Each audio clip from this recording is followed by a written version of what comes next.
नमस्कार दोस्तों, स्वागत है आपके अपने YouTube चैनल संस्कृत अड्डा पर। तो दोस्तों, आज की जो वीडियो इसमें हम करने वाले हैं आपके कॉम्पिटिटिव एग्जाम के लिए महत्वपूर्ण क्वेश्चन और साथ में जो आपकी व्याकरण है। और हम जो यहाँ पर सेमुसी भाग जो 1 है इसको आज कंप्लीट कर लेंगे। और इससे पहले हमने आपके रुचिरा भाग 1, 2, 3 ये हमने कंप्लीट कर लिए हैं। तो सिमुसी भाग 1 जो आज आपका कंप्लीट हो जाएगा, जिसमें आपके 2 जो लेसन रह जाते हैं। और अगर आप इन सभी को देखना चाहते हैं तो इसे आप हमारे चैनल की प्लेलिस्ट में जाकर देख सकते हैं। अलग अलग जो भाग है आपको वहाँ पर मिल जाएंगे। तो हमारा जो लेसन है, लेसन का नाम है एकादश पाठ है पर्यावरणम पर्यावरण। प्रस्तुतो अयं पाठ्यांशः पर्यावरणं पर्यावरण विषयकः लघु निबन्धः अस्ति। अत्याधुनिक जीवन शैल्यां प्रदूषणां प्राणिनां पुरतः अभिशाप रूपेण समायातम् नदीनां वारि मलिनं संजातम् शनैः शनैः धरा निर्वना जायमाना अस्ति। यंत्रेभ्यः निःसरितेन वायुना वातावरणं विषाक्तं रुजाकारकं च भवति। वृक्षाभावात् प्रदूषण कारणाच्च बहूनां पशुपक्षिणां जीवनम् एव संकटापन्नं दृश्यते। कि प्रस्तुतो अयं पाठ्यांश है कि ये जो पाठ है यह प्रस्तुत पाठ्यांश पर्यावरण जो इसका लेसन का नाम है, पर्यावरण संबंधित लघु निबंध है। अत्याधुनिक जीवन शैली में प्रदूषण प्राणियों के सामने अभिशाप रूप में बढ़ा है। नदियों के जल गंदे हो गए हैं। धीरे धीरे धरती वन से रहित हो रही है। कारखानों और गाड़ियों से निकलते हुए धुएं से वातावरण विषैला हो रहा है। पेड़ काटने से प्रदूषण के कारण अनेक पशु पक्षी के जीवन ही मुश्किलों से घिरे हुए देखे गए हैं। वनस्पतीनाम अभावदशम न केवलम वन्य प्राणिनाम अपि तो अस्माकं समेषाम एव जीवनं स्थातुं नैव शक्यते। पादपः संभव न केवलम शुद्ध वायुम एव यच्छन्ति अपि तु ते अस्माकं कृते जीवने उपयोगाय पात्राणि पुष्पाणि फलानि काष्ठानि औषधि छायां च वितरन्ति। अस्माद् हेतोः अस्माकं कर्तव्यमस्ति यद् वयं वृक्षारोपणं तेषां संरक्षणं जलसूचि सरसूचिताकरणम् ऊर्जायाः संरक्षण उद्यान तडागादीनां सूचिपूर्वकं पर्यावरण संरक्षणार्थं प्रयत्नं कुर्याम्। अन्येनैव अस्माकं सर्वेषां जीवनम् आनन्दमयम् और सुखवहं च भविष्यति। और वनस्पतियों के अभाव के दशा में न केवल वन्य प्राणियों का अपितु हम सबका ही जीवन बना रहने के लिए बिल्कुल नहीं हो सकता। पौधे हमारे लिए न केवल शुद्ध वायु ही देते हैं बल्कि वे हमारे लिए जीवन में उपयोग के लिए पत्ते फूल फल लकड़ी औषधि और छाया भी देते हैं। उनके लिए हमारा कर्तव्य है कि उनके संरक्षण के लिए हम लोग वृक्षारोपण करें और जल शुद्ध करने में बिजली का संरक्षण उद्यान तालाब आदि को साफ करके पर्यावरण संरक्षण के लिए प्रयत्न करेंगे।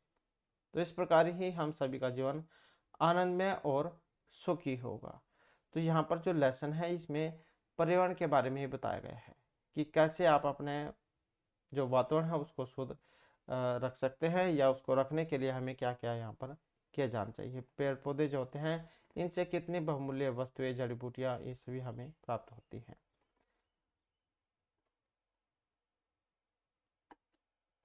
प्रकृति समेषां प्राणिनां संरक्षणायत्ते एवं सर्वान् पुष्पाणि विविधैः प्रकारे सुख साधने च तर्पयति।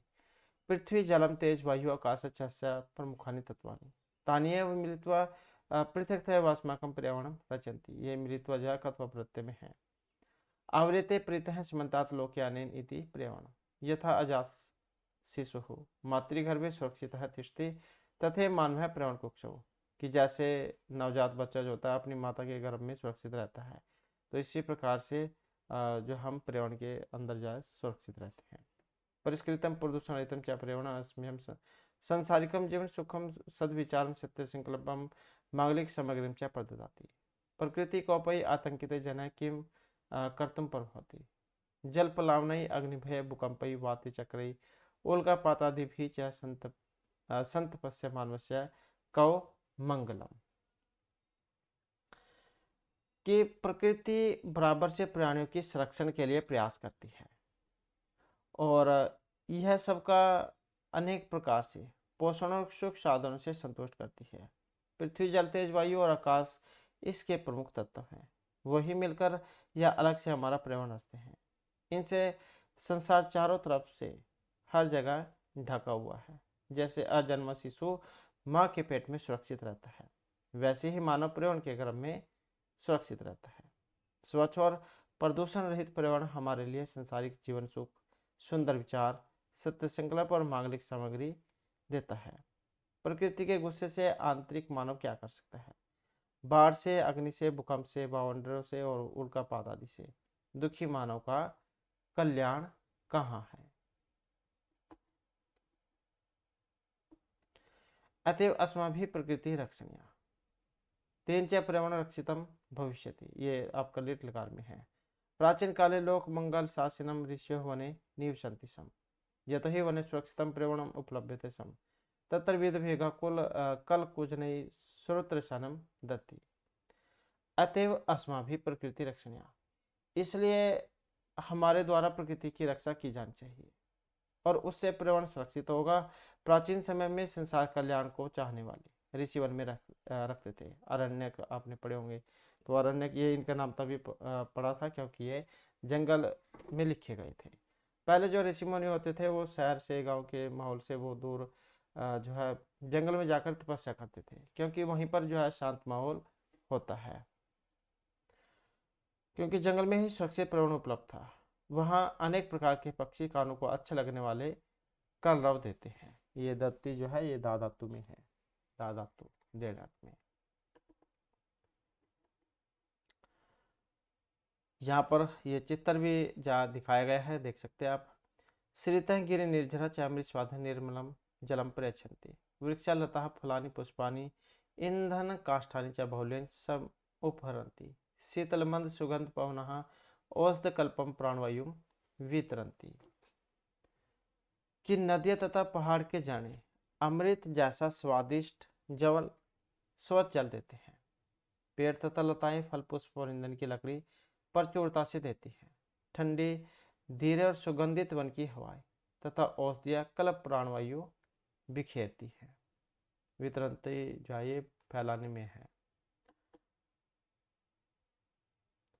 परंतु स्वार्थ अंध मानव तदे पर्यावरण अध्ययन नश्यति। तो अपने स्वार्थ के लिए मनुष्य सब कुछ करता है, तो अपने स्वार्थ के लिए है, पर्यावरण का क्या है यहाँ पर नाश कर रहा है। स्वल्प लाभ है जना बहुमूल्यानि वस्तूनि नाशन्ति जना यंत्रगाराणां विषाक्तं जलम नद्यां निपातयन्ति तेन मत्स्यादीनां जलचराणां च क्षणे एव नाशः भवति नदी जलमपि तत् सर्वथा पेयं जायते मानवः व्यापारवर्धनाय वन वृक्षान् निर्विवेकं छिन्दन्ति तस्मात् अवृष्टि परिवर्तिते वनं पशवः च शरणरहिता ग्रामेषु उपद्रवं विद्धि शुद्धवायु अपि वृक्षकर्तनात् संकटापन्नः जायते। एवं ही स्वार्थ अंध मानवः विकृतिम उपगता प्रकृति सर्वेषां विनाशकर्त्री भवति। विकृतिम उपगते पर्यावरणे विविधाः रोगाः भीषण समस्याः च संभवन्ति तत्सर्वम् इदानीं चिन्तनीयं प्रतिभाति। परंतु स्वार्थंध मानवः तदेव पर्यावरण अध्याय नाशयति। लेकिन स्वार्थमंद मानव वही पर्यावरण का आज नाश कर रहा है। अपने थोड़े से फायदे के लिए मनुष्य बहुमूल्य वस्तुओं का नाश कर रहा है। लोग कारखानों का विष भरा जल नदियों में गिराते हैं, जिसके द्वारा मछली आदि तथा जलचरों का क्षण भर में ही नाश हो जाता है। तो आप जैसे समुद्र है, समुद्र में अब कई प्रकार के केमिकल डाल जाते हैं जो मछलियाँ खा लेती हैं उनको, और उन मछलियों को फिर व्यक्ति खाते हैं। तो इसी प्रकार से बहुत सारी जो बीमारियां हैं, ये इन पता है कि कितनी बीमारियां ऐसे फैल जाती हैं। तो जैसे हाल ही में ये कोरोना वायरस फैला था, तो ऐसे बहुत सारे कारण हैं, या जैसे जो इनसे फैलते हैं पशु पक्षियों के से, क्योंकि ये बाहर का कोई प्रदूषण वाला कुछ भी वस्तु खा लेते हैं और उसी से फिर आगे जो भयानक बीमारियां वो होती हैं। कई प्रकार के जो वायरस हैं वो इन्हीं से होते हैं, पशु पक्षियों से। तो नदी का जल भी सभी प्रकार से अपेय हो जाता है, क्योंकि जब उसमें केमिकल जाएगा तो पीने योग्य नहीं रहेगा। मानव व्यापार बढ़ाने के लिए जंगल के वृक्षों को बिना दिमाग से काटते हैं, जिससे सूखा बढ़ता है और जंगल के जानवर शरण रहित होकर गाँव में उपद्रव करते हैं। शुद्ध वायु भी पेड़ काटने से संकट युक्त हो गई है। ऐसा ही स्वार्थ में अंधा मानव के द्वारा बीमार पर्यावरण ही सभी का विनाश करने वाला हो गया है। बीमार पर्यावरण में अनेक बीमारी और गंभीर समस्या पैदा होती है, वह अब चिंतनीय लगता है। धर्म रक्षते रक्षितः इति आर्षवचनम् पर्यावरण रक्षणम धर्मस्य एव अंगम इति ऋषिः प्रतिपादितवन्तः। अतएव वापि कूप तडागादि निर्माणम देवायतनम विश्राम गृह आदि स्थानापनम च धर्म सिद्धे स्त्रोत रूपेण अंगीकृतम। तो यहाँ पर ये एक आदर्श वाक्य भी बताया गया है कि संरक्षित धर्म रक्षा करता है। धर्म रक्षति रक्षिता है इतिहास वचनम, संरक्षित धर्म रक्षा करता है, ऐसा ऋषियों के वचन है। और पर्यावरण की रक्षा भी धर्म का ही अंग है, ऐसा ऋषियों ने बोला है। इस कारण से जो ये टैंक, कुएं, तालाब आदि का निर्माण तथा विश्राम गृह हो गए, मंदिर, आराम घर आदि की स्थापना और धर्म सिद्धि के उद्गम के रूप में दायित्व लिया गया है। कुकर, शुकर, सर्प, नकुल, स्थल चराह, मत्स्य, कच्छप, मगर प्रभृति जल चराचर अपि रक्षणीय। तो ये सारे जीव जंतु यहाँ पर बताए गए हैं। जैसे कुकर हो गया, कुत्ते का देते हैं, सुअर है, और सांप हो गए, नेवड़ा है आदि जमीन चढ़ने वाले आदि जो है जमीन चढ़ने वाले मछली, कछुआ, घड़ियाल और जलचर भी रक्षा के योग्य है। तो मत्स्य, कच्छप, मकरा जो है जो जल में रहते हैं, जलचर, तो इनकी रक्षा की जानी चाहिए। ये तस्ते स्थल मलानाम अपनोदिन है, जल मलानाम अपरहानी चाहे, क्योंकि वे भूमि की गंदगी और जल की गंदगी दूर करते हैं। प्रकृति रक्षा एवं लोक रक्षा संभवती इत्यत्र नास्ति संशय है। तो प्रकृति की रक्षा के द्वारा ही लोक रक्षा संभव है, इसमें कोई संदेह नहीं है। तो इस प्रकार से यहाँ पर ये पर्यावरण आपका लेसन था। यहाँ पर पर्यावरण के बारे में बताया गया है कि पेड़ पौधे जो होते हैं उनकी रक्षा की जानी चाहिए, और जो नदियाँ हैं उनकी भी रक्षा की जानी चाहिए। उनमें केमिकल वाला जो जल है वो ना डाला जाए, क्योंकि उसी जल को बहुत सारे पशु पक्षी भी पीते हैं जो बीमार हो जाते हैं, और जिसका जो है विपरीत प्रभाव हमारे पर्यावरण पर पड़ता है और पर्यावरण का फिर हमारे शरीर पर। इसके बाद फिर यहाँ पर इसके जो वर्ड मीनिंग आ जाते हैं, शब्दार्थ। तो साथ में पर्याय जो शब्द भी आपको देखने को मिलेंगे, जैसे समीसाम है, सर्वेशाम मतलब सबका। पोषणाति पोषणम करोति पोस्ट करता है। अजात है शिशु अन उत्पन्न जात का है, अजन्मा शिशु। कुक्षौ गर्भे गर्भ में, जल प्लावनई जल ओघई बाढ़ से, वाति चक्रई आंधी बोंडर, लोक मंगल शासन है, समाज कल्याण कामा जनता के कल्याण को चाहने वाले। श्रोत्र शयनम कर्णामृतम कान को अच्छा लगने वाला। गिरि निर्जरहा पर्वता नाम परपाता, पहाड़ों से निकलने वाले झरने। यंत्रागारणम कारखानों के। अपेयम पातुम अयोग्य न पीने योग्य। वृक्ष कर्तनाथ वृक्षाणाम उच्छेदनाथ पेड़ों के काटने से। देवायतनम देवालय मंदिरम मंदिर। स्थल मलापनोदिन है, अर्थात भूमि मलापसारिण है, भूमि की गंदगी को दूर करने वाले। स्थल मलापनोदिन है, remove of the garbage of the from the earth. तो इस प्रकार से जो यहाँ पर इसके वर्ड मीनिंग थे, और इसके बाद फिर यहाँ पर जो इसका अभ्यास जो आ जाता है, और यहाँ पर जो आपने इनके एक पद में ही जो उत्तर देने हैं। तो जिसमें यहाँ पर पहला जो आया है, मानव उत्तर संरक्षित तिष्ठति। तो मानव कहाँ पर सुरक्षित है? तो पर्यावरण में है, पर्यावरण कुक्षो पर्यावरण की गोद में। जैसे एक अजन्मा बच्चा अपनी माता की जो गर्भ में सुरक्षित रहता है, तो इसी प्रकार से मनुष्य है। संरक्षितम पर्यावरण को तरफ लभ्यते शम, तो यह है वन में। आर्षवचनम किम अस्ति, तो जो ऋषि के वचन हमने पढ़े थे, धर्मो रक्षति रक्षित है। पर्यावरण अपि कस्यंगमिति ऋषि प्रतिपादित बनते हैं। तो ये है धर्मस्य। लोक रक्षा कया संभवती, संसार की रक्षा कैसे हो सकती है? तो यह प्रकृति रक्षा, प्रकृति की रक्षा से ही। अजात शिशु कुतः संरक्षित, तो मातृ गर्भ, माता के गर्भ में। प्रकृति के सम संरक्षण जाते हैं, तो यह है प्राणी नाम, प्राणी की रक्षा के लिए। तो क्वेश्चन है कि प्रकृति के सम संरक्षणाय यत्ते, तो यह है प्राणी नाम। तो इस प्रकार से यहाँ पर एक जो शब्द है उसमें आपने उत्तर देने थे, और इसके बाद फिर यहाँ पर पूर्ण वाक्य जो है पूर्ण वाक्य में उत्तर आ जाते हैं। और ये वाला जो भाग आपका, अगर सीटेट वाला जो एग्जाम है उसकी अगर आप तैयारी कर रहे हैं तो उसके लिए महत्वपूर्ण रहेगा, क्योंकि आपके एग्जाम में जो क्वेश्चन आंसर छाटने आते हैं। तो यहाँ पर क्वेश्चन है कि प्रकृति प्रमुख तत्वानी कहानी चलती, पृथ्वी के जो प्रमुख तत्व हैं ये कौन कौन से हैं? तो जिसमें पृथ्वी जलम तेज है वायु आकाश प्रमुख तत्वानी संति, तो ये 5 तत्व हैं, पृथ्वी जल तेज वायु आकाश। स्वार्थ अंधः मानव किम करोति, तो स्वार्थ अंधः मानव अध्य पर्यावरणम नास्यति।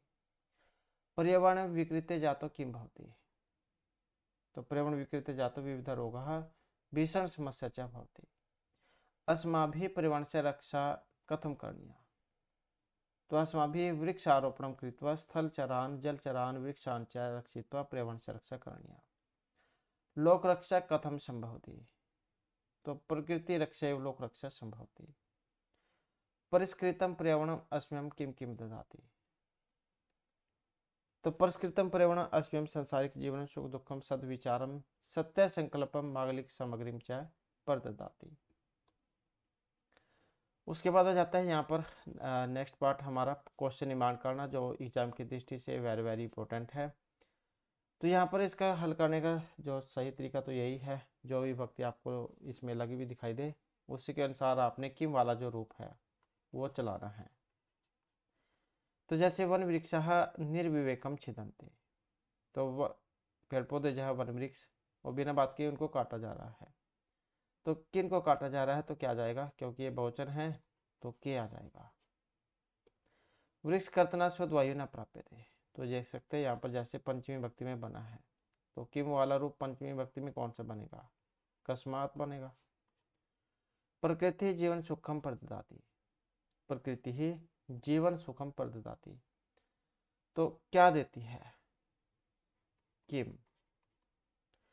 अजात शिशु मातृगर्भे सुरक्षितम तिष्ठति, जो नवजात बच्चा जो होता है वो मातृ के गर्भ में सुरक्षित होता है। कहाँ पर सुरक्षित होता है, तो इसमें आप उत्तर भी बना सकते हैं, कहाँ पर सुरक्षित होता है या फिर किस में सुरक्षित होता है, ऐसे भी आप बना सकते हैं। इसके बाद पर्यावरण रक्षण में धर्मस्य अंगम अस्ति, अब ये धर्मस्य जो है आपका षष्ठी में बनता है, जैसे आपने राम का शब्द रूप किया होगा रामस्य बन जाता है जैसे उसमें, ऐसे किम वाला रूप का जब हम बनाएंगे तो कस्य जो है यहाँ पर ये बनेगा इसका। इसके बाद आ जाता है यहाँ पर उदाहरण अनुसृत पद रचना करो, तो इनकी पद रचना करनी है। जैसे जलहे चरती जी जलचरहा, जो जल में रहते हैं जल में निवास करते हैं तो उनको हम जलचर कह देते हैं, और जो स्थल पर रहेंगे जो भूमि पर रहते हैं उनको हम क्या कहेंगे, तो वैसे स्थल चरा वे हो जाएंगे स्थल चराहा। जो रात को घूमते हैं उनको क्या कहते हैं, राक्षस जो होते हैं तो उनको कहते हैं हम निशाचराहा, रात को घूमते हैं जो। आकाश में जो घूमते हैं तो क्या कहेंगे उन्हें हम व्योम चराहा, व्योम चराहा। भूमि पर जो रहेंगे वो जाएंगे गिरी चराहा, गिरी चराहा। भूमो चरंती थी, जो भूमि पर रहते हैं तो उन्हें क्या कहा जाएगा, भू चराहा। इसके बाद है यहाँ पर नेक्स्ट में भी वैसे ही है, न पेयम, जो पीने योग्य ना हो उसे हम अपेयम कहते हैं। इसी प्रकार से जो हम वृष्टि ना हो तो उसे हम क्या कह देते हैं, अवृष्टि, वृष्टि न हो। और जहाँ सुखा ना हो, सुख ना हो तो उसे हम कह देते हैं असुखम, असुखम। जो भाव ना हो उसे कहेंगे हम अभाव, कमी। जो पूर्ण न हो उसे कहेंगे हम अपूर्ण, जो कंप्लीट ना हो, अपूर्ण। इसके बाद आ जाते हैं यहाँ पर जो प्रकृति प्रत्यय हैं, जैसे विकृति है, वी उपसर्ग है, इसमें क्रिय धातु है और कितन प्रत्यय लगा है, कितन का ती शेष बचता है। ऐसे ही प्र, गम और कितन का जब हम बनाएंगे तो क्या बनेगा इसका, वैसे ती तो पर क्या प्र उपसर्ग हो जाएगा, गम धातु, गम का गा शेष बचेगा, लोप हो जाएगा इसका, और कितन का ती शेष बचेगा। तो प्रगति ही जो यहाँ पर बन जाएगा। दिस का जब हम कितन में बनाएंगे तो इसका बनेगा दृष्टि, क्या बनेगा, दृष्टि ही। गम का जब हम कितने में बनाएंगे तो क्या बनेगा, गति ही। मन का जब हम कितने में बनाएंगे तो क्या बनेगा, मति ही। सम का जब हम कितने में बनाएंगे तो क्या बनेगा, सम का बन जाएगा शांति। भी का कितने में बनाएंगे क्या बनेगा, भीति ही। जन का जब हम कितने में बनाएंगे तो क्या बनेगा, जाति ही। बच का जब हम कितने में बनाएंगे तो क्या बनेगा, भक्ति ही। नी का कितने में बनाएंगे क्या बनेगा, नीति ही। इसके बाद है निर्देश अनुसार परिवर्तित, तो निर्देश के अनुसार बदलने हैं। जैसे यहाँ पर ये बहुवचन का पूछा गया है, ये बहुवचन का है, सर्व अंधो मानवः अद्य प्रवणम नास्यति। तो जिसको जब हम बहुवचन में बनाएंगे, सर्व अंधः मानवः अद्य पर्यावरणम, ये एक वचन में है, बहुवचन में नास्यन्ति। वैसे तिप्ता से जी को अंत्य होता है तब बनता है। ऐसे ही जब हम यहाँ पर इसका बनाएंगे बहुवचन में, सप्तस्य मानवस्य मंगलम कुतः, तो सप्तस्य का बन जाएगा बहुवचन में, जैसे एक वचन का है तो रामस्य रामी हो रामाणाम बनता है ऐसे। तो कैसे हो जाएगा, सप्ता नाम, सप्ता नाम मानवा नाम मंगलम कुतः, तो बहुवचन में चला जाएगा सभी सभी ये। तो संतप्ता नाम मानवा नाम मंगलम और कुतः। मानवः परिवर्ण कुक्षो सुरक्षिता भवन्ति, ये आपने एक वचन में है क्योंकि बहुवचन का एक वचन में है। तो मानवः जो है इसका एक वचन में क्या बनेगा, मानवः बन जाएगा, मानवः। पर्यावरण कुक्षौ ये वैसी हो जाएगा, और ये सुरक्षिता, तो क्या हो जाएगा यहाँ पर, सुरक्षिता, और भवन्ति का भवती, यहाँ पर ये वाला आ जाएगा पर्यावरण कुक्षौ। अब इसका भी एक वचन में बनाना है, तो वन वृक्षाः बहुवचन में है, वन वृक्ष बन जाएगा इसका, वन वृक्षाः। ये वैसी हो जाएगा निर्विवेकम, और छिन्दन्ते का एक वचन में छिद्यते, ये छिद्यते। गिरि निर्जरः निर्मल जलम प्रयच्छन्ति, ये आपने द्विवचन में ले जाना है। तो बहुवचन का था ये, और गिरि निर्झरौ बन जाएगा इसका, तो इसका बन जाएगा गिरि निर्झरौ, और ये वैसी हो जाएगा निर्मलम, ये यहाँ पर जलम आ जाएगा। प्रयच्छन्ति का बन जाएगा प्रयच्छतः, क्योंकि द्विवचन में बनाना है हमने, प्रच प्रय च छ त और विसर्ग प्रयच्छतः है, बहुवचन में है जैसे। तो ये एक वचन है, बहुवचन में बनाना हमने, तो सरित का क्या बनेगा, सरिताः, और निर्मलम ऐसे बन जाएगा, जलम भी ऐसे हो जाएगा। अब ये प्रस्ति है, तो प्रयच्छन्ति जो यहाँ पर इसका बन जाएगा प्रयच्छन्ति, प्रयच्छन्ति। तो इस प्रकार से जहाँ यहाँ पर बहुवचन में बन जाएगा ये। इसके बाद आ जाते हैं यहाँ पर वाक्य बनाने हैं, 5 वाक्य है जो आपके एग्जाम में नहीं आएंगे, कोई भी वाक्य आप इनका बना सकते हैं। वयम वृक्षाणां रोपणं करिष्यामः, वयम वृक्षान् कर्तनात् रक्षिष्यामः, वयम जल प्रदूषणं न करिष्यामः, वयम विषाक्तं पदार्थं जले न पातिष्यामः। वह पशु पक्षी नाम अखेटम न कृष्या में है। तो इस प्रकार से कोई भी बना सकते हैं आप अपनी मर्जी से। इसके बाद है उदाहरण में शीत उपसर्गान पृथक करके लिखा था। तो यहाँ पर उपसर्ग अलग करने हैं। उपसर्ग क्या होते हैं, जो शब्द के शुरू में लगते हैं, जैसे ये है समरक्षणाएं, तो यहाँ पर सम उपसर्ग है। प्रभवती में क्या है, इसमें प्र जो है यहाँ पर ये उपसर्ग है। उपलभ्यते में कौन सा है, तो जो शुरू में है उप, यही है। निवस्ति में क्या है उपसर्ग, नी। सम उपहरंती में क्या है, इसमें सम है। वितरंती में क्या है, वी है। प्रचंती में क्या है, प्र है। उपगता में क्या है, उप है। प्रतिभाति में क्या है, प्रति है। तो ये उपसर्ग है, इनकी पहचान यही होगी उपसर्ग की कि शुरू में आपको लगे हुए दिखाई देंगे, प्रत्यय लास्ट में लगते हैं और उपसर्ग शुरू में। इसके बाद है उदाहरण अनुचित अधोलिखित समस्त पदानाम विग्रह में लिखिए था। तो इनका जैसे तेज वायु हो, तेज वायु च, द्वंद्व समास। गिरि निर्जर गिराए निर्जरा च।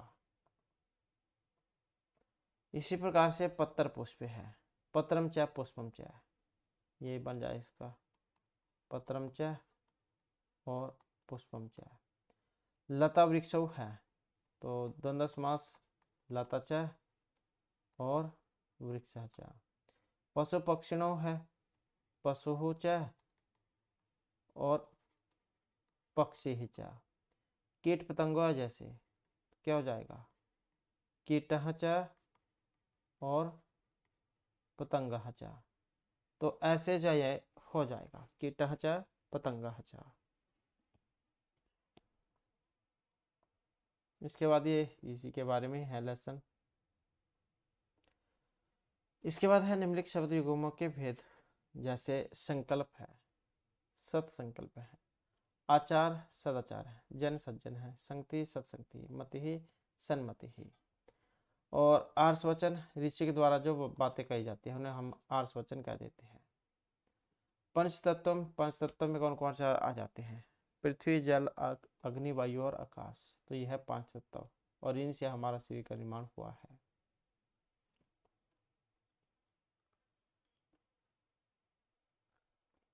इसके बाद यहाँ पर कुछ ये पद्यांश है जो आपके मत्स्य पुराण में से लिए गए हैं। और इसके बाद फिर ये जो है यहाँ पर पद उत्तरखंड सारंगधर, तो इनमें से जो है लिए गए हैं। तो ये आपके एग्जाम में नहीं आएंगे। तो ये आपका लेसन था और उसके बाद फिर हमारा जो यहाँ पर नेक्स्ट जो लेसन है ये आ जाता है।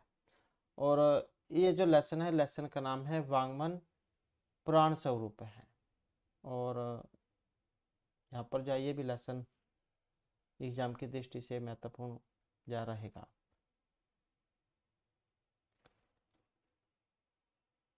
अर्थात इसके बात करें वांगमन प्राण स्वरूप की, तो ये होता है वाणी मन प्राण का स्वरूप। वाणी मन प्राण का स्वरूप। प्रस्तुता पाठ है छांदोग्य उपनिषद, षष्ठ अध्याय से पंचम खंडात समृद्धो अस्ति। तो ये जो यहाँ पर लेसन जो है आपका छांदोग्य उपनिषद जो है उसमें से है ही। छांदोग्य उपनिषद के छठे अध्याय के 5वें खंड से है। पाठ्यांश से मनोविष्कम प्राणविष्कम वाग्विष्कम च रोचकम तथ्यम प्रकाशितम अस्ति। अत्र उपनिषदि वर्णित गुह्य तत्वानां सारलेन अवबोधनार्थम अरुणि श्वेत केतुः संवाद माध्यमेन वाङ्मनः प्राणानां परिचर्चा कृता अस्ति। ऋषिकुल परंपरां ज्ञान प्राप्ति है त्रीणि साधनानि सन्ति, तेषु परिप्रश्नापि एकम् अन्यतमं साधनम् अस्ति। अत्र गुरु सेवन पटुः शिष्यः वाङ्मनः प्राणविष्कान् प्रश्नान् पृच्छति आश्चर्य च तेषां प्रश्नानां समाधानं करोति। ये जो प्रस्तुत पाठ जो छंदोग्य उपनिषद के छठे अध्याय के 5वें खंड से लिया गया है। पाठ के अंश में मन के विषय में, प्राण के विषय में, वाणी के विषय में रोचक तथ्य प्रकाशित है। यहाँ उपनिषद में वर्णित गूढ़ तत्वों को सरलता के साथ समझाने के लिए आरुणि तथा श्वेत केतु के बातचीत के माध्यम के द्वारा वाणी, मन और प्राण की परिचर्चा की गई है। ऋषिकुल परंपरा में ज्ञान प्राप्ति के 3 साधन बताए गए हैं, उसमें परिपर्शन भी एक अन्य साधन है।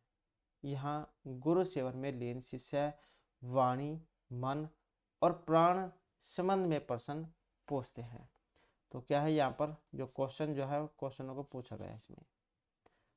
और आचार्य उनके प्रश्नों का समाधान करते हैं। तो यहाँ पर भी देख सकते हैं ये गुरु और ये इनका चेला शिष्य है। तो इन्हीं का जो संवाद है यहाँ पर इसमें दिखाया गया है। तो जैसे यहाँ पर सबसे पहले श्वेत केतु है। भगवान श्वेत केतु अहम बंदे, कि भगवान महाराज, गुरु कह देते हैं भगवान महाराज कुछ भी, श्वेत केतु अहम बंदे, मैं श्वेत केतु प्रणाम करता हूँ। अरुणी, तो ये अरुणी है। वत्स चिरंजीव, वत्स बेटे कह देते हैं, चिरंजीवी हो। श्वेत केतु भगवान किंचित प्रष्टुम इच्छामि, कि हे भगवान महाराज मैं आपसे कुछ पूछना चाहता हूँ। अरुणी वत्स की मध्य तव्य पृष्ठव्य अस्ति। अरुणी कहते हैं कि बेटा आज तुम्हें क्या पूछना है। उसके बाद फिर जो श्वेत केतु है भगवान महाराज, भगवान ज्ञातुच्छामि यत् किम इदम मन है, कि मैं जानना चाहता हूँ कि ये मन क्या है। उसके बाद फिर जो अरुणी है कि शिष्य के बीच में आपस में बातचीत हो रही है। वत्स अतिशय अन्नस्य यह अनिष्ट है तत् मन है, कि बेटा खाए हुए अन्न का जो सबसे छोटा भाग है वही मन है। अस्य तस्य अन्नस्य यह अनिष्ट अंश है तत् मन है, कि बेटा खाए हुए अन्न का जो सबसे छोटा भाग है वही मन है। इसके बाद फिर श्वेत केतु काचा प्राण है। और प्राण क्या है? फिर अरुण ही पीता नाम अपाम यह अनिष्ठा स प्राण है, पिए हुए जल का जो सबसे छोटा भाग है वही प्राण है। इसके बाद श्वेत केतु भगवान के एवं वाका है कि हे भगवान महाराज ये जो वाणी है, वाणी क्या है। इसके बाद फिर जो अरुणी है, अरुणी कहते हैं वत्स बेटा अस्य तस्य तेस्य अनिष्ठा स वाक, कि ग्रहण किए गए ऊर्जा का अत्यंत लघु भाग वाणी है। उसके बाद फिर जो सौम्य है, मन है अन्मेहम प्राण है अपोमय, वाकच है तेज में भवती इति पे अवधारिता, के बेटा ग्रहण किए गए ऊर्जा का अत्यंत लघु भाग वाणी है। तो हे प्रिय यह समझना होगी कि मन भोजन से बना है, जीवन शक्ति जल से बनती है और वाणी ऊर्जा से बनती है। उसके बाद फिर श्वेत केतु हो भगवान भूय एवं माम विज्ञापित हो, कि हे भगवान महाराज कृपया मुझे दोबारा से बताएं। भूय एवं मतलब फिर से दोबारा से। अरुणी ही सौम्य सावधानम श्रृणु। उसके बाद फिर अरुणी कहते हैं कि ठीक है पुत्र सावधान सुनो, सावधान होकर सुनिए या ध्यान से सुनो। मध्य मानस्य तदना यानिमा से ऊर्ध्वम समुद्सिद्धि तत्सर्पी भवति। मध्य मानस्य जैसे आप दूध को बुलाते हो तो उससे लस्सी बनती है और साथ में जो घी है वो निकलता है। तो इसी प्रकार से यहाँ पर जो बता रहे हैं कि सौम्य ठीक है वत्स बेटा ध्यान से सुनो। और मथने पर दही का मलाई ऊपर की ओर उठता है। मध्य मानस्य ददना यह अनिमा से ऊर्ध्व समुद्र सिद्धि, कि मथने पर दही के मलाई ऊपर की ओर उठता है और वह क्या है घी बन जाता है। तत्सर्प ही भवती, वह घी बन जाता है। इसके बाद फिर श्वेत केतु हो भगवान, भगवान हे प्रभु महाराज भवतागीत उपपत्ति रहस्य व्याख्यातम भूयापि श्रोतुम इच्छामि, कि हे प्रभु घी की उत्पत्ति का रहस्य आपने समझाया, मैं इसे फिर से सुनना चाहता हूँ। भूयापि मतलब फिर से दोबारा से। अरुणी ही एवं एवं सौम्य है। उसके बाद फिर अनुकार करता है किसी प्रकार वत्स बेटा अस्य मानस्य अनस्य या अनिमस्य ऊर्ध्वम सम उदसित ही तत्मन भवती अवगतम न्यवा, कि खाए गए अन्न का जो सबसे छोटा अंश है ऊपर जाता है वही मन है, क्या तुम्हें नहीं समझे। कि खाए गए अन्न का जो सबसे छोटा अंश है ऊपर जो जाता है वही मन है, क्या तुम नहीं समझे। अवगतम न्यवा, तुम्हें जाना ही नहीं जाना, मतलब तुम समझे कि नहीं समझे। श्वेत केतु समय गौतम भगवान, कि हे भगवान मैं सही से समझ गया हूँ, अच्छी तरह से समझ गया हूँ। उसके बाद फिर अरुणी वत्स बेटा पियमानम अपाम यह अनिमा सवर्धम सुविधि सही प्राण भवती। कि हे बेटा पिए जाते हुए जल की अनिमा ऊपर जो उठती है वही प्राण है। पियमानम अपाम यह अनिमा सवर्धम उसे सब उदिस्ते स एव प्राण भवती। कि हे बेटा पिए जाते हुए जल की अनिमा जो ऊपर उठती है वही प्राण है। इसके बाद फिर जो श्वेत केतु है भगवान वाचम अपनी विज्ञापित है कि हे भगवान वाणी के विषय में भी आप बताओ, या जानने की इच्छा है। अरुण ही सौम्य अस्य मानस्य तेस्य यानिमा सवर्धम समुत्सित सा खलु वाग्भवती वत्स उपदेशान्ते भूयापि त्वां विज्ञापितुम् इच्छामि यत् अन्नमयं भवति मनः अपमयं भवति प्राणः तेजोमयं भवति वाग् इति। किं च यदृशम् अन्नादिकं गृह्णाति मानुः तादृशमेव तस्य चित्तादिकं भवति इति मम उपदेशालः है। तो यहाँ पर कह रहे हैं कि अरुणी की बेटा शरीर द्वारा ग्रहण किए गई ऊर्जा की अणिमा सबसे लघु भाग वाणी बन जाती है। और बेटा उपदेश के अंत में तुम्हें दोबारा यही समझाना चाहता हूँ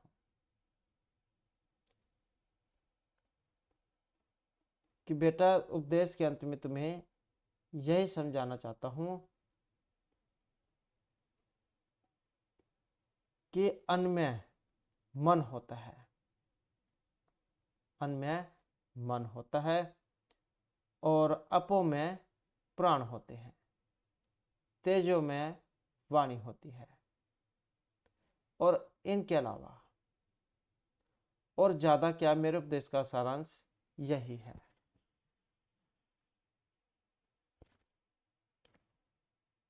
और मनुष्य जैसे अन्न ग्रहण करता है, मनुष्य जैसे अन्न ग्रहण करता है उसका मन चित्त आदि वैसा ही बन जाता है। वत्स यह सब दिल से समझो। वत्स एतत् सर्वम हृदयेन अवधार्य। इसके बाद फिर श्वेत केतु यद आज्ञाप्यते भगवान ऐसा प्रणमामि। जैसे आपकी आज्ञा हे प्रभु उसे मैं नमन करता हूँ। उसके बाद फिर अरुणी वत्स बेटा चिरंजीवी चिरंजीवी हो। तेजस्वी न अधितम अस्तु अव्यो अधितम तेजस्वी अस्तु। कि बेटा चिरंजीवी हो, हम दोनों के द्वारा पड़ा हुआ सौभाग्यमान हो। तो आज हमने जो यहाँ पर तेज ज्वाइन के बारे में पढ़ा। तो इस प्रकार से ये आपका जो है लेसन था। आशा करते हैं आपको यहाँ पर इसके बारे में पता लगा होगा। और फिर इसका जो आ जाते हैं शब्दार्थ वर्ड मीनिंग। प्रश्नम है जैसे तुमन प्रत्यय में तो बनते ही आए, तो प्रश्न कर्तुम मतलब प्रश्न पूछने के लिए, करने के लिए। प्रष्टव्य में है प्रष्टुम योग्यम पूछने को क्या है। असितस्य भक्षितस्य खाव्य का। अनिष्ट लघुतम लघुतम है, अन्यतम लघु अथवा सर्वाधिक लघु हो। अन्यम अन्न विकार भूतम अन्न से निर्मित। अपमय है जलमय है जल में परिणत। तेजोमय है अग्निमय है अग्नि का परिणाम भूत। अवधार्यतम अवगंतव्यम समझने योग्य है। विज्ञापित प्रबोधित समझाइए। भूया अपि एक बार और।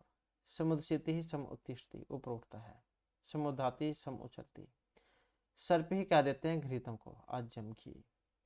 अस्य मानस्य भक्ष्य मानस्य या निर्गीय मानस्य खाए जाते का। उपदेशांते प्रवचनांते व्याख्यान के अंत में। तेजस्वी तेजयुक्तम तेजस्वा से युक्त। नोधितम अव्यव पठितम हम दोनों द्वारा पढ़ा गया। तो ये अवयव क्योंकि दो थे तो इसी कारण से यहाँ पर द्विवचन में बना है। तो इस प्रकार जाए यहाँ पर इसके ये वर्ड मीनिंग थे। और फिर यहाँ पर जो है इसका जो अभ्यास जो है ये आ जाता है। तो यहाँ पर भी वैसे ही एक पद जो है एक पद में आपने इनके उत्तर देने हैं। जैसे एक पदेन उत्तरम अनस्य के दिशा में भाग मन है। अन्न का कौन सा भाग मन है, तो ये है अनिष्ठ। मध्य मानस्य ददना अनिष्ठ भाग किम भवति। तो ये कहलाता है घी सर्पी ही। मन कीदृशम भवति, तो यह है अन्यम। और तेजो में, तो यह है वाणी, वाक। पाठ्यस्मिन् ऋणि किम उपदिशति, इसमें जो लेसन है इसमें ऋणि क्या उपदेश देते हैं, तो यह है श्वेत केतु। वत्स चिरंजीवी इति कावती है, तो किसने कही थी बात ये, तो ये कही थी अरुण ने। अहम पाठक कस्य उपनिषद संग्रहित अस्ति, कहाँ से लिया गया है, तो जो छांदोग्य उपनिषद है उसमें से ये लिया गया है। इसके बाद आ जाते हैं यहाँ पर परशुराम संस्कृत भाषा लिखित, तो कंप्लीट पूरी लाइन में उत्तर देने हैं ये, जिसमें श्वेत केतु सर्वप्रथम आरुणि कस्य स्वरूप से विषय परिस्थिति। सबसे पहले किसके बारे में क्वेश्चन किया जाता है, तो श्वेत केतु सर्वप्रथम आरुणि मन से है स्वरूप से विषय परिस्थिति, तो मन के स्वरूप के बारे में पूछते हैं। आरुणि प्राण स्वरूपम कथम निरूपयति, आरुणि प्राण स्वरूपम इतम निरूपयति यत् पितानाम अपाम या अनिष्ट भागम स प्राण है भवति। मानवानां चेतांसि की दिशा भवन्ति, तो यादृशम अन्नादिकम गृह्णन्ति मानवः तादृशनि एव मानवानां चेतांसि भवति। सर्पे किं भवति, तो मध्यमानस्य ददनः यानिमा स ऊर्ध्वः समुदसितिः तत्सर्पे भवति। तो जैसे आपने देखा भी होगा, दूध को जब बुलवाया जाता है तो उसमें जो घी है वो ऊपर की तरफ तैरने लग जाता है, इसमें जो लस्सी जो है वो नीचे रह जाती है, घी ऊपर की तरफ तैरने लग जाता है। तो सर पे जो घी क्या है, तो जब हम दूध को मथते हैं तो उसमें जो ऊपर की ओर जो आ जाता है तो वही होता है घी। अरुणे मत अनुसार मन है कीदृशम भवति, अरुणे मत अनुसार मन है अन्मयम भवति। तो इस प्रकार के क्वेश्चन है।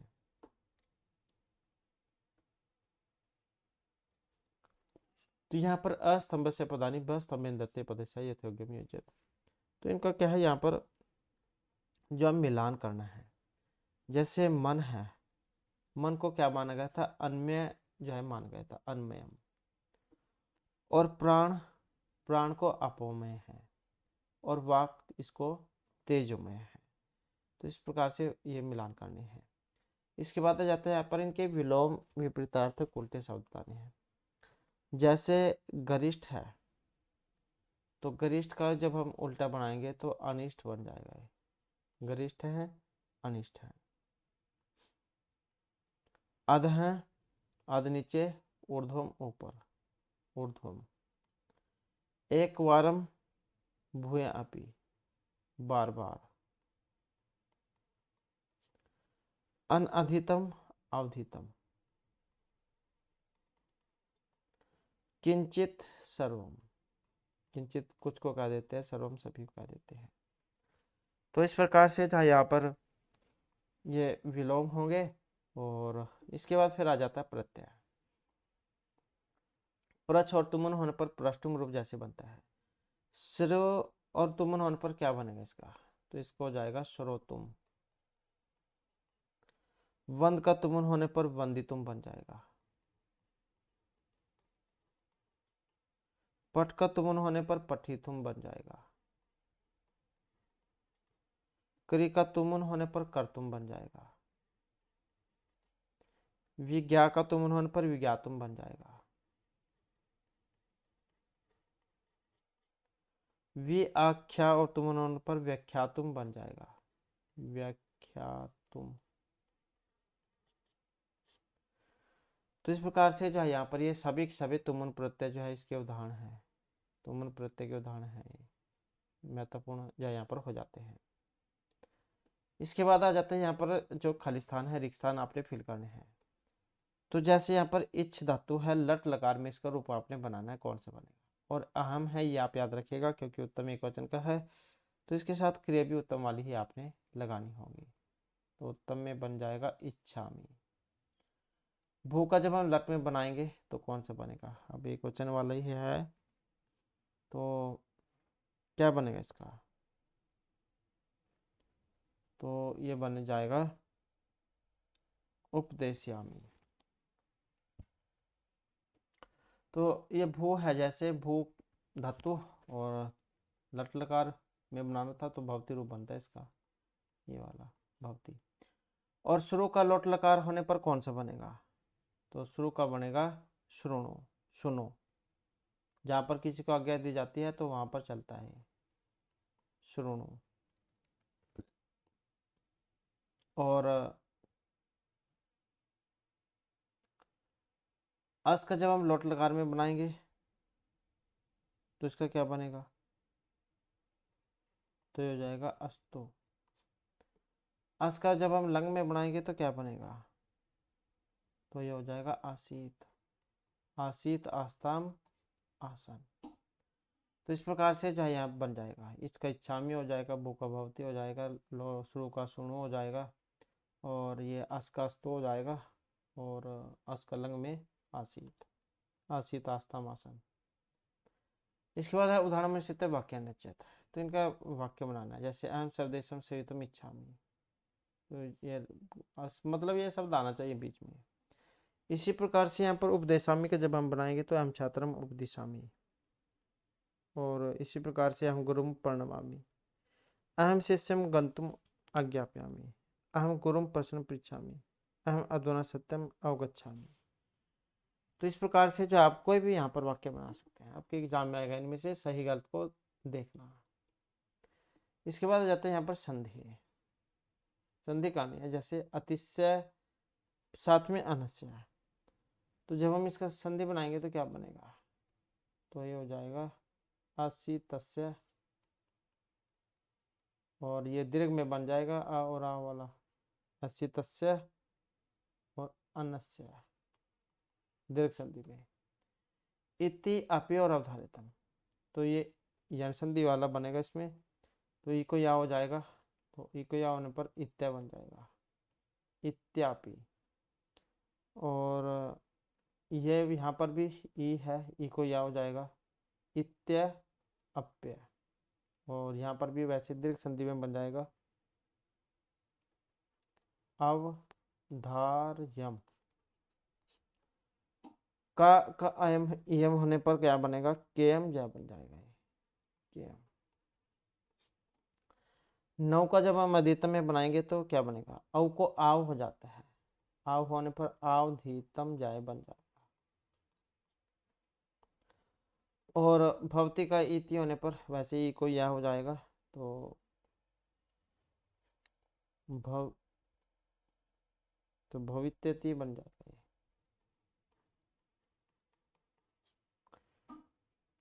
तो इस प्रकार से जो है यहाँ पर ये आपकी संधि बनेगी।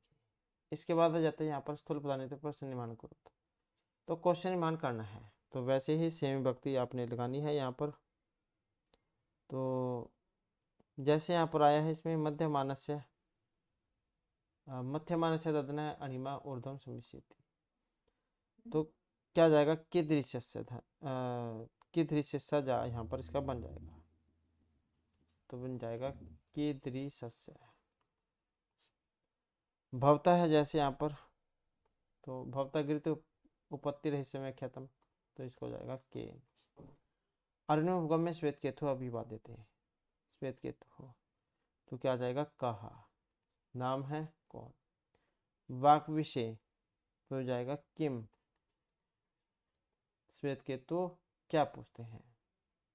किम पृष्ठि। तो ऐसे जाए यहाँ पर क्वेश्चन मार्क हो जाएगा। इसके बाद आ जाते हैं यहाँ पर इसके 5 वाक्य बनाने हैं।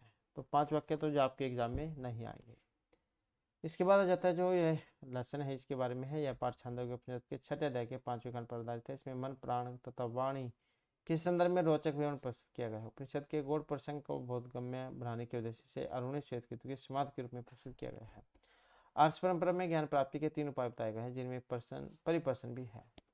यहाँ गुरु सेवा परायण शिष्य वाणी मन तथा प्राण के विषय में प्रश्न पूछता है और आचार्य उन प्रश्नों को उत्तर देते हैं। इसके बाद फिर यहाँ पर ग्रंथ परिचय आ जाता है। छांदोग्य उपनिषद उपनिषद साहित्य का प्राचीन प्रसिद्ध ग्रंथ है। यह सामवेद के उपनिषद ब्राह्मण का मुख्य भाग है। इसके वर्णन पत्ति अत्यधिक वैज्ञानिक और युक्ति संगत है।